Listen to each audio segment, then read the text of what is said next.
I want you guys to know about a 6,000-year-old secret. 6,000 years, mankind has been trying to decipher this one little thing called the flower of life.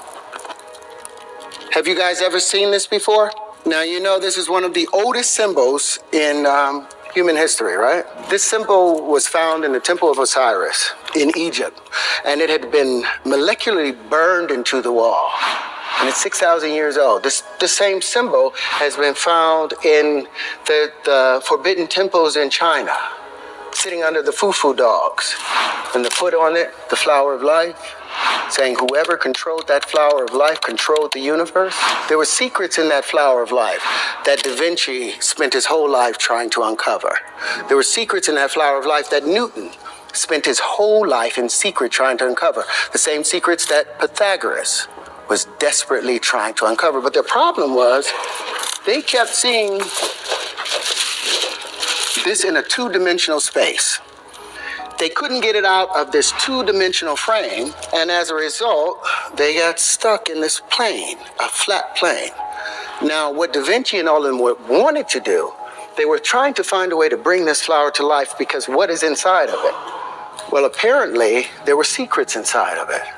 Shapes, they got the Merkaba and all of those other things out of it. But they were misled by something I think called a straight line. You guys believe in straight lines? You believe there's straight lines in the universe? Well, let me hit you with something. All energy in the universe is expressed in what?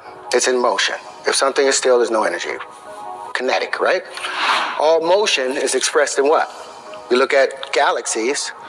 Are they expressed in straight lines? Expressed in vortices. All vortices are expressed in what? Waves. All waves are curved. Show me a straight line in nature. You show me where the platonic solids come from. Where do they have their foundations in our universe? Are there any straight lines?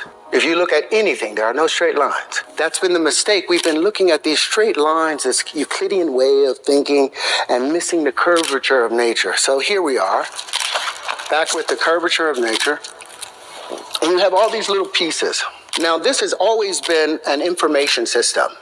So compare some of these points. Take a point here and say, well, what's the space in between all of these things? Now, they've said that all the in-between spaces, if this is the Earth and this is the moon right here, all this in-between space is filled with what? A void.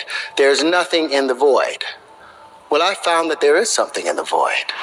The elementary fundamental particles that they've been searching for at the CERN collider, the Hadron Collider in CERN, I found that their energy signatures matched perfectly to some of the pieces that I was able to pull out of here. I've spent 45 years searching these things out and trying to figure out what the universe really, how it really worked.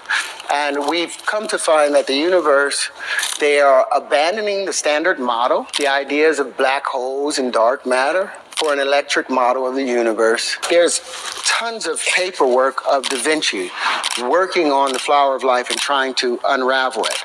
But every single existence, every single example, you see him making straight lines and trying to make these straight lines bend in, and therefore he was never able to open it up. Because all the universe is curved, all space is curved. And as a result, what I was doing in trying to find these straight lines, I abandoned the idea of the straight line. The shortest distance between 2 points is curved space, because you cannot force your way straight through space. Even electricity, as it moves from a southern plane to a northern plane, it always goes northeast in its direction. And magnetism, as it expands out, it goes southwesterly. And that's the spin. That's how you always know whether it's magnetism or electricity. It's the spin. Is it northeast or is it southwest? But in trying to define the spaces, it allowed me to see that all of these in between, what we have been dealing with is these petals. All of mankind have dealt with these petals, but it's these other shapes that we've ignored constantly. Well, those other shapes were the in-between spaces. They were the things that filled up the vacuum of space.